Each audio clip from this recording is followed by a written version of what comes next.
जो नीट का paper leak हुआ था जिसमें 23 लाख के करीब विद्यार्थी थे जो वो पार्टिसिपेट करने वाले थे या उनके पेरेंट्स लाखों की संख्या में। आप समझे कि नीट हमारा एक बहुत बड़ा राष्ट्रीय स्तर का एग्ज़ाम होता है और जिसमें कंडक्ट करने के लिए पूरी जिम्मेवारी भारत सरकार की रहती है। और इस एग्ज़ाम के लिए जो स्टूडेंट्स हैं वो कम से कम 3 से 4 साल तक प्लानिंग करते हैं और मेहनत करते हैं और उसके बाद जिस तरह से वो लीक हुआ और दोबारा करना पड़ा, उससे बहुत सारे स्टेटों में हर जगह जो ये स्टूडेंट्स का गुस्सा पूरे देश में भी था और उसकी वजह से देनी पड़ी। तो ये एक सिस्टम पे बहुत बड़ा प्रश्न चिन्ह था और उसकी जवाबदेही तय होनी चाहिए थी और वो ना करने की वजह से सरकार ने उसको टालने की कोशिश की। सब जगह से एक मांग हो रही थी, इन युवा साथियों से, स्टूडेंट से, पूरे देश से, और इनको जो समर्थन मिला देश के अंदर सभी विपक्षी दलों से या एनजीओ से या और भी सेक्शन से बहुत बड़ा जन समर्थन था। उसका कारण क्या था? उन्होंने मांग ही कुछ नहीं रखी, वो एक व्यवस्था को बदलने की बात कर रहे थे कि हम बार बार बहुत सारे पेपर लीक हो रहे हैं लगातार, और सीबीएसई के एग्जाम के बाद जो उसमें मार्कशीट का भी एक बहुत बड़ा मुद्दा था। जिन लोगों के सामने अपना भविष्य है वो उसको 4-5 साल से प्लान करते हैं और उसके बाद ऐसी घटना हो जाए तो निराशा स्वाभाविक है और लगातार उस पर कोई बड़ा काम नहीं हो रहा था। तो उनकी मांग बड़ी जेन्युइन थी। वो उन्होंने कोई इंडिविजुअल मांग नहीं रखी कि सिस्टम को बदलो, व्यवस्थाओं को बदलो और जो कुछ हुआ उसकी जिम्मेवारी तय करो। जिम्मेवारी तय करने का मतलब है कि आने वाले समय के लिए बड़ा क्लियर कट मैसेज होगा। जो सरकार सत्ता में बैठी थी ये उनकी जिम्मेवारी थी कि उसको वो गंभीरता से लेते, उनकी भावनाओं को समझते। जिस प्रकार से उसको टालने का प्रयास किया गया, उस आंदोलन को हल्के में लेने का प्रयास किया गया, वो अपने आप में दुर्भाग्यपूर्ण था और वो एक गलत कैलकुलेशन नरेंद्र मोदी जी की सरकार की थी। लेकिन लोकतंत्र अब दोबारा से एक कह सकते हैं कि बहुत मजबूत हुआ इस सारे एपिसोड में, जब बच्चों की बातें मानी गई। शिक्षा मंत्री को वो चाहते थे कि नैतिक जिम्मेवारी ले लेते, पहले दिन लेते, क्यों नहीं लेनी चाहिए थी? आप शिक्षा मंत्री को बचाने में लगे रहे। सरकार का अहम बड़ा था, ये सरकार इस्तीफा नहीं कराती है। क्या ये सरकार लोगों से बड़ी है, लोकतंत्र से बड़ी है? ये बड़े प्रश्न है और उसका जवाब देश की जनता ने, युवा साथियों ने बड़े जोर से दिया है कि अगर कोई देश में सबसे बड़ा है तो लोगों की आवाज है, जनता की आवाज है, लोकतंत्र है। आपका अहम, आपकी सरकार का अहम बड़ा नहीं हो सकता, आपको पीछे हटना पड़ा। और इसकी कारण क्या रहे? ये काम तो पहले दिन भी हो सकता था।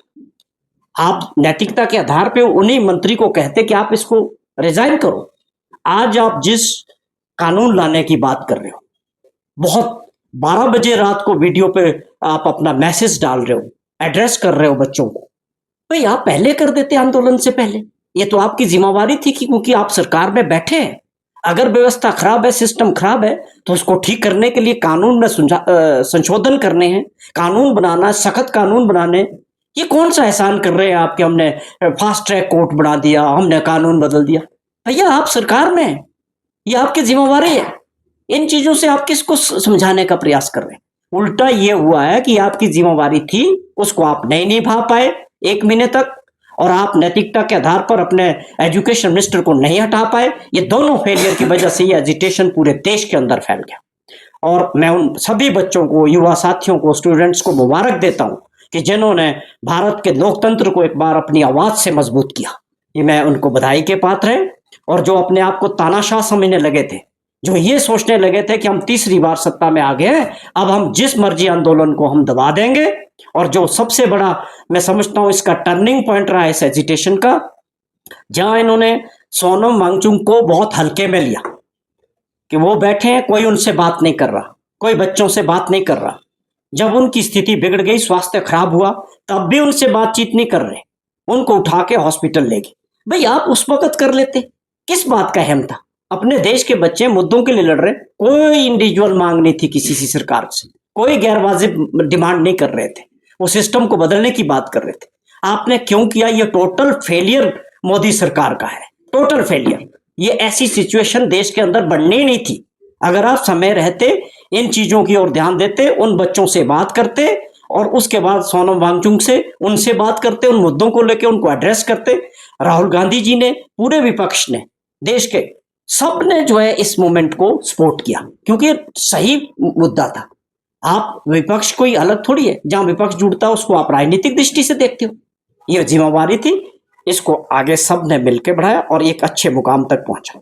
इसमें जो टर्निंग पॉइंट था वो ये था कि भारतीय जनता पार्टी और सरकार ने एक चीज मान ली कि इनको लाठियों से मारो और भगा दो, आंदोलन खत्म हो जाएगा। मैं समझता हूं वो सबसे बड़ी गलती सरकार की थी। जिस प्रकार से बर्बरता करके बच्चों के ऊपर लाठियां बरसाई गई, उनके साथ आंसू गैस के गोले छोड़े गए, अभी जो सामने आ रहा है ये जो गन्स के यूज किया जिससे बहुत बड़ा नुकसान हुआ है, तो इसकी जवाबदेही तय होनी चाहिए। उस लाठीचार्ज, उस जो बच्चों पे अत्याचार हुआ है, छोटे छोटे बच्चे और बच्चियां, उसकी जवाबदेही कौन लेगा? क्या दिल्ली पुलिस होम मिनिस्टर के अंडर नहीं आती है? माननीय अमित शाह जी ने के आदेश के ये लाठीचार्ज हुआ, बच्चों के साथ जो अन्याय हुआ, क्या अमित शाह जी के आदेश थे? या इसकी जिम्मेवारी देश के अंदर कौन लेगा? या इसके लिए देश से माफी क्या प्रधानमंत्री जी मांगेंगे या अमित शाह जी मांगेंगे? वो साइलेंट क्यों है?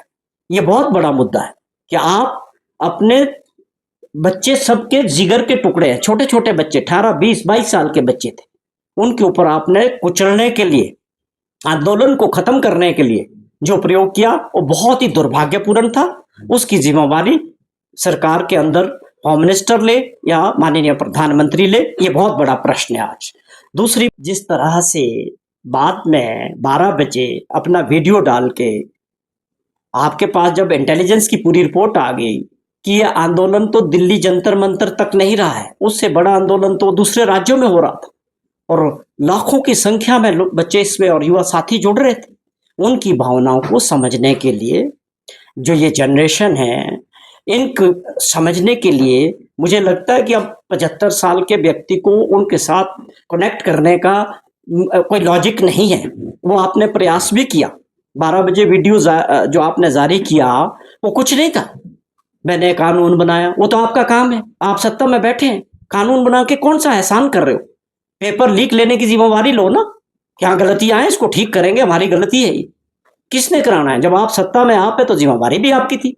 तो ये चीजें गुमराह करने के प्रयास और जिस प्रकार से इसको जो है दबाने का प्रयास किया गया, ये बहुत जबरदस्त मैसेज गया है कि अल्टीमेटली हिंदुस्तान का लोकतंत्र को इससे बल मिला है। आज पिछले कई वक्तों से हम देख रहे हैं, सब देख रहे हैं कि लोकतंत्र को कमजोर करने का, पूरा तहस नहस करने का काम चल रहा था एजेंसीज के द्वारा।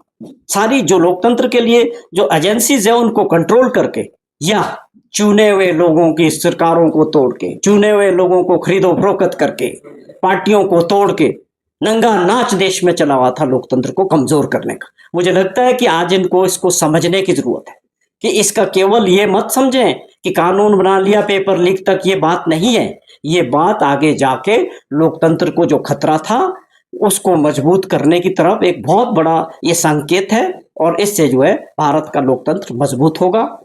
ये मैं समझता हूँ आज का जो सबसे बड़ा सबक इस एजिटेशन से निकला है किसी के लिए भी। दूसरी बात, युवा साथियों की भावनाओं की हमें कदर करनी चाहिए, उनसे बातचीत लगातार आगे भी भविष्य में होनी चाहिए। देश की सबसे बड़ी उम्मीदें, जो देश का भविष्य होने वाला है, उनका पार्टिसिपेशन किसी भी तरह से, उनके विचारों को किसी भी तरह से पॉलिसीज में, नीति में होना चाहिए। इसमें कोई बुराई नहीं है। ये जरूरी नहीं है कि हम बड़े लोग, बुजुर्ग लोग बैठे हैं जो वो सोच लें। पार्लियामेंट अपनी जगह है, सिस्टम अपनी जगह है, लेकिन युवा शक्ति देश की बहुत बड़ी शक्ति है और बच्चे बहुत समझदार है, इंटेलिजेंट है, पढ़े लिखे हैं, अपने भविष्य को लेकर चिंतित है, अपने काम धंधे को लेकर चिंतित है।